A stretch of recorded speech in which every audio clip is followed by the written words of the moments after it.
दोस्तों, आप लोग का स्वागत है प्रिया क्लासेस में।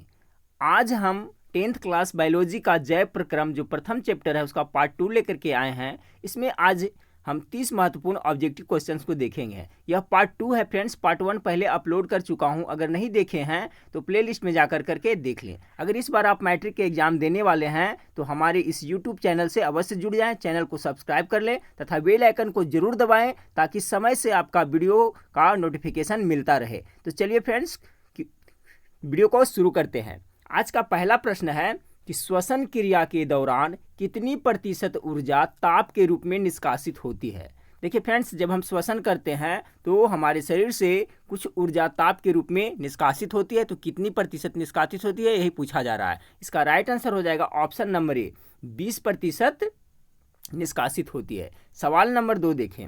सवाल नंबर 2 है कि वह प्रक्रम जिनके द्वारा शरीर में ऊर्जा का उत्पादन होता है कहलाता है। बहुत ही महत्वपूर्ण प्रश्न है, गेस करते चलेगा फ्रेंड्स। इसका राइट आंसर क्या होगा कि वह प्रक्रम जिनके द्वारा शरीर में ऊर्जा का उत्पादन होता है क्या कहलाता है? तो क्या कहलाता है? श्वसन कहलाता है। ठीक है। सवाल नंबर 3 देखें। सवाल नंबर 3 आपका है कि कार्बन के स्वांगीकरण के लिए ऊर्जा स्रोत है। कार्बन के स्वांगीकरण के लिए ऊर्जा स्रोत क्या है फ्रेंड्स? तो इसका जो राइट आंसर हो जाएगा ऑप्शन नंबर डी हो जाएगा, सूर्य प्रकाश हो जाएगा। सवाल नंबर 3 का राइट आंसर हो जाएगा ऑप्शन नंबर डी। अब चलिए सवाल नंबर 4 को देखें। सवाल नंबर 4 है कि मानव मस्तिष्क में विभिन्न सूचनाएं किस रूप में संचित होती है। बहुत ही महत्वपूर्ण प्रश्न है। तो मानव मस्तिष्क में विभिन्न सूचनाएं किस रूप में संचित होती है? तो उद्दीपन के रूप में संचित होती है। ठीक है फ्रेंड्स। सवाल नंबर 4 का राइट आंसर हो जाएगा जो ऑप्शन नंबर सी हो जाएगा, उद्दीपन के रूप में संचित होती है। चलिए सवाल नंबर 5 को देखते हैं। सवाल नंबर 5 है कि इंसुलिन नामक हार्मोन की कमी से कौन सा रोग उत्पन्न होता है। सिंपल सा प्रश्न है फ्रेंड्स, सबको मालूम होना चाहिए। तो इंसुलिन एक हार्मोन है, इसकी कमी से क्या होता है? चिनिया बीमारी, जिसे हम लोग मधुमेह भी कहते हैं। ठीक फ्रेंड्स। और इंसुलिन हार्मोन का स्रवण कहाँ से होता है, स्रावित कहाँ से होता है? तो अग्नाशय ग्रंथि से इंसुलिन हार्मोन स्रावित होता है, ये भी याद रखिएगा। चलिए सवाल नंबर 6 को देखें। सवाल नंबर 6 है कि वाष्पोत्सर्जन कैसी प्रक्रिया। बहुत ही महत्वपूर्ण प्रश्न है, गेस करें कि वाष्पोत्सर्जन कैसी प्रक्रिया है। तो यह है जो भौतिक प्रक्रिया है। सवाल नंबर 6 का right answer option number B हो जाएगा। ठीक है फ्रेंड्स। कैसा है? भौतिक प्रक्रिया है। चलिए सवाल नंबर 7 को देखें। सवाल नंबर 7 क्या है कि भोजन का मुख्य रूप से अवशोषण कहाँ होता है। तो भोजन का जो मुख्य रूप से अवशोषण होता है वो कहाँ होता है? छोटी आंत में होता है। ठीक फ्रेंड्स। तो इसमें देखिए छोटी आंत नहीं दिया हुआ है, जिसका राइट आंसर हो जाएगा ऑप्शन नंबर डी, क्योंकि इलियम भी है जो छोटी आंत का एक भाग है। इसके बारे में थोड़ा सा मैं डिटेल बता देता हूं फ्रेंड्स, ये याद रखिएगा। देखिए नोट्स में लिखा हुआ है कि छोटी आंत के मुख्यतः 3 भाग होते हैं। याद रखिएगा फ्रेंड्स, जब मैं सब्जेक्टिव प्रश्न बताऊंगा तो उसमें भी काम आएगा। छोटी आंत के कितने भाग होते हैं? तो 3 भाग होते हैं। जो पहला भाग होता है छोटी आंत का, उसको क्या कहते हैं? ग्रहणी कहते हैं। जो मध्य भाग होता है उसे क्या कहते हैं? तो जेजुनम कहते हैं। और जो लास्ट का भाग होता है फ्रेंड्स उसे इलियम कहते हैं। तो देखिए पचे हुए भोजन का मुख्य रूप से अवशोषण छोटी आंत के इलियम में होता है। ठीक फ्रेंड्स। देखिए कहीं कहीं पे आपको इलियम की जगह पर छोटी आंत भी दे देगा, तो कंफ्यूजन नहीं होना है। ठीक है, कंफ्यूज नहीं होना है। तो देखिए सवाल क्या था यहाँ फ्रेंड्स कि भोजन का मुख्य रूप से अवशोषण कहाँ होता है? तो इलियम में होता है, क्योंकि इलियम है जो क्या है? छोटी आंत का ही एक भाग है। आज देखिएगा फ्रेंड्स, छोटी आंत के 3 भाग होते हैं, ग्रहणी, जेजुनम और इलियम। और पचे हुए भोजन का मुख्य रूप से अवशोषण कहाँ होता है? तो छोटी आंत के इलियम में होता है। अब सवाल नंबर 8 को देखिए। सवाल नंबर 8 है कि प्रकाश संश्लेषण में ऑक्सीजन का मूल स्रोत है।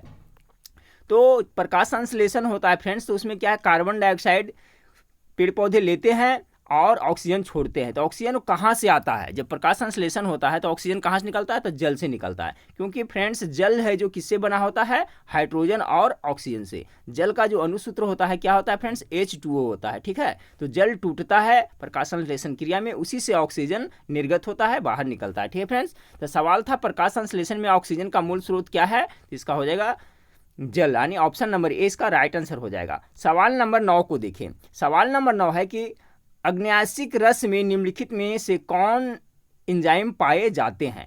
तो जो अग्न्याशिक रस होता है फ्रेंड्स उसमें कौन सा एंजाइम पाए जाते हैं? तो बहुत ही महत्वपूर्ण प्रश्न है, इसका राइट आंसर हो जाएगा ऑप्शन नंबर सी। ठीक है, एमाइलेज एवं माल्टेज एंजाइम पाया जाता है। ठीक है। चलिए सवाल नंबर 10 को देखिए। सवाल नंबर 10 है कि सांस लेने और छोड़ने को कहते हैं। देखिए ये भी बहुत महत्वपूर्ण प्रश्न है और बहुत बार ये मैट्रिक के एग्जाम के में पूछा जा चुका है। तो जो सांस लेते हैं और छोड़ते हैं फ्रेंड्स, उसका एक नाम है, क्या है, तो श्वासोच्छ्वास कहा जाता है। उसे क्या कहा जाता है? श्वासोच्छ्वास कहा जाता है। सांस लेने और छोड़ने की प्रक्रिया क्या कहलाता है? तो श्वासोच्छ्वास कहलाता है। सवाल नंबर 10 का जो राइट आंसर हो जाएगा ऑप्शन नंबर सी हो जाएगा। ठीक है फ्रेंड्स, अभी मैं ऑब्जेक्टिव करा रहा हूँ चैप्टर बाय चैप्टर फ्रेंड्स, बाद में मैं आपको सभी विषयों का सब्जेक्टिव भी करवाऊंगा। चलिए तो सवाल नंबर 11 को देखें। सवाल नंबर 11 है कि पीत रस कहाँ से स्रावित होता है। बहुत ही महत्वपूर्ण प्रश्न है फ्रेंड्स। देखिए जहाँ डिस्क्राइब करने की जरूरत है फ्रेंड्स वहाँ मैं डिस्क्राइब करता चलता हूँ, उसे भी जरूर याद रखिएगा। तो देखिए पीत रस का स्रावन कहाँ स्रावित होता है, तो इसका राइट आंसर हो जाएगा ऑप्शन नंबर ए, यकृत से होता है। यकृत को अंग्रेजी में क्या कहते हैं फ्रेंड्स? लीवर कहते हैं। लीवर मतलब क्या होता है? अकृत होता है। लीवर है जो अंग्रेजी शब्द है फ्रेंड्स, और यकृत है जो हिंदी शब्द है। अगर आपसे पूछा जाए फ्रेंड्स कि मानव शरीर में सबसे बड़ा ग्रंथि कौन है, तो याद रखिएगा यही लीवर यानी यकृत है।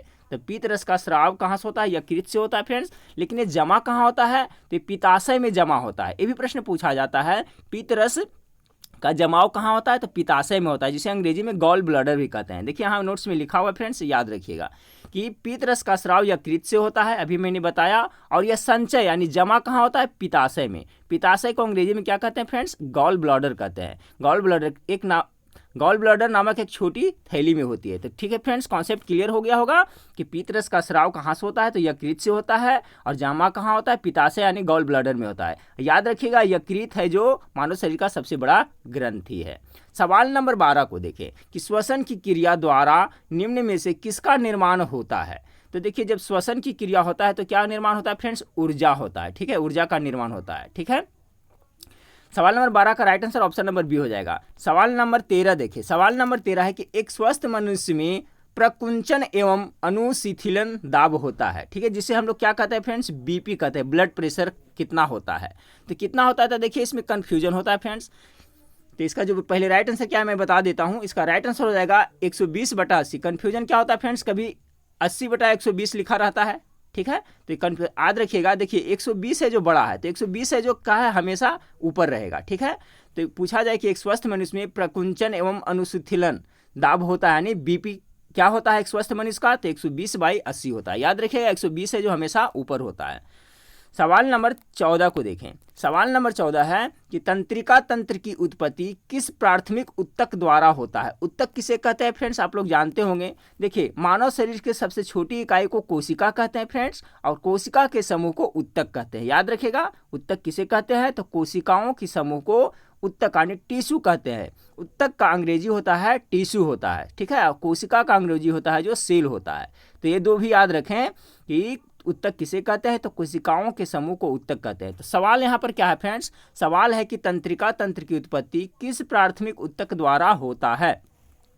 तो इसका जो राइट आंसर हो जाएगा फ्रेंड्स ऑप्शन नंबर सी हो जाएगा। ठीक है, ऑप्शन नंबर सी यानी इंडोडर्म के द्वारा होता है। सवाल नंबर 14 का राइट आंसर हो जाएगा ऑप्शन नंबर सी, इंडोडर्म। सवाल नंबर 15 को देखें। सवाल नंबर 15 है कि कौन सी क्रिया सभी जीवों के लिए अनिवार्य है, यानी कौन सी ऐसी क्रिया है जो सभी जीवों के लिए अनिवार्य है, यानी सभी जीव करते हैं। तो क्या करते हैं? श्वसन करते हैं। पेड़ पौधे भी श्वसन करते हैं फ्रेंड्स, और जितने भी जीव है पृथ्वी पर सभी श्वसन करते हैं और सभी के लिए श्वसन अनिवार्य है। तो सवाल आपका यही था कि कौन सी क्रिया सभी जीवों के लिए अनिवार्य है, तो श्वसन क्रिया सभी जीवों के लिए अनिवार्य है। सवाल नंबर 16 देखें। सवाल नंबर 16 है कि कोशिका झिल्ली किस प्रकार की झिल्ली है। ये भी बहुत ही महत्वपूर्ण प्रश्न है। गेस करिए फ्रेंड्स इसका राइट आंसर क्या होगा कि कोशिका झिल्ली किस प्रकार की झिल्ली है। तो ये इसका जो राइट आंसर हो जाएगा फ्रेंड्स ऑप्शन नंबर सी हो जाएगा, अर्ध पारागम्य झिल्ली है।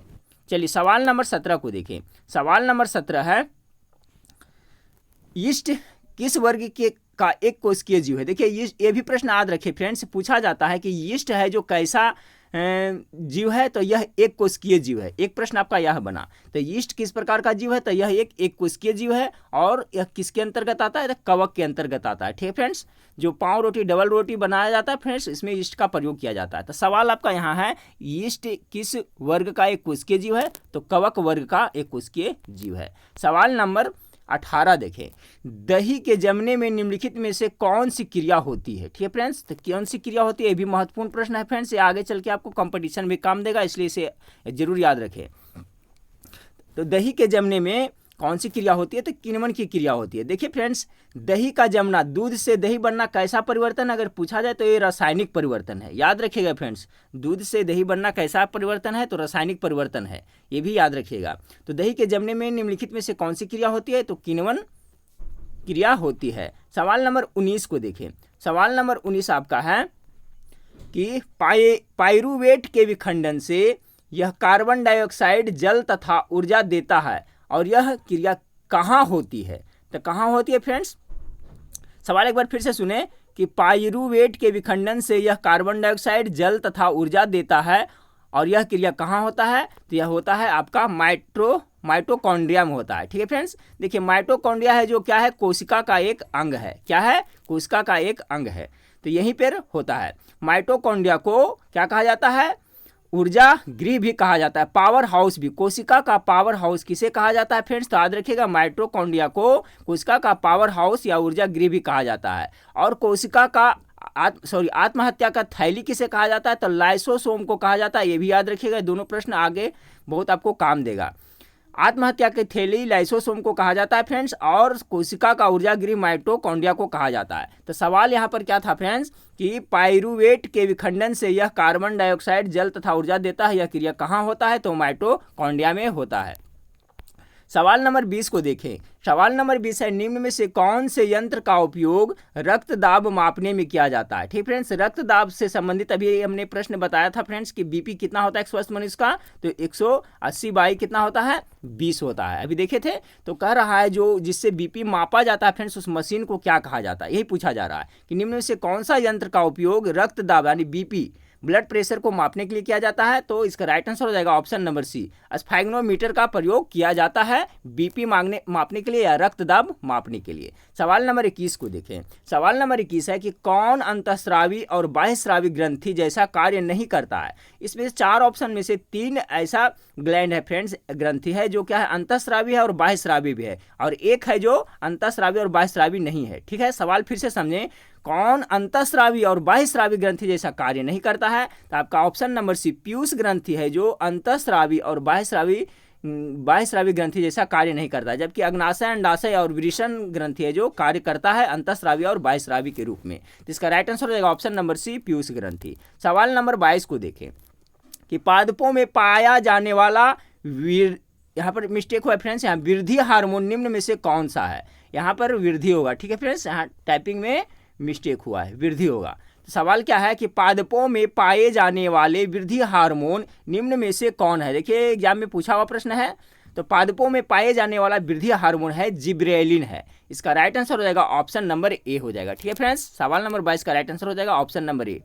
चलिए सवाल नंबर 23 को देखें। सवाल नंबर 23 है कि निम्नलिखित में से किसे कोशिका का मुद्रा के रूप में जाना जाता है? सवाल फिर से सुने कि निम्नलिखित में से किसे कोशिका का ऊर्जा मुद्रा के रूप में जाना जाता है? तो किसे जाना जाता है? तो इसका राइट आंसर हो जाएगा ऑप्शन नंबर सी एटीपी के रूप में। देखिए फ्रेंड्स, जब श्वसन क्रिया के दौरान हमारे अकार्बनिक पदार्थ कोशिका के माइटोकॉन्ड्रिया में टूटता है तो जो ऊर्जा निकलता है फ्रेंड्स वो एटीपी के रूप में निकलता है। आप कहीं पढ़े होंगे किस रूप में निकलता है ऊर्जा? तो एटीपी के रूप में निकलते हैं। एटीपी का फुल फॉर्म भी पूछा जाता है फ्रेंड्स, तो वो भी याद रखिएगा। देखिए एटीपी का फुल फॉर्म क्या होता है? तो होता है एडिनोसिन ट्राइफॉस्फेट होता है, ये याद रखिएगा। ठीक है, हमारे शरीर में कोशिका के अंदर माइटोकॉन्ड्रिया के अंदर जो ऊर्जा निकलता है फ्रेंड्स, तो किस रूप में निकलता है? एटीपी के रूप में निकलता है। एटीपी का फुल फॉर्म क्या है? तो एडिनोसिन ट्राइफॉस्फेट होता है। ठीक है, तो सवाल नंबर 24 को देखें। सवाल नंबर 24 है कि आहार नाल का, ठीक है, आहार नल का सबसे लंबा भाग है। आहार नाल है, उसका सबसे लंबा भाग क्या है फ्रेंड्स? तो इसका राइट आंसर हो जाएगा छोटी आंत होता है। ठीक है, छोटी आंत है जो आहार नल का सबसे लंबा भाग होता है। सवाल नंबर 24 का right answer option number C हो जाएगा।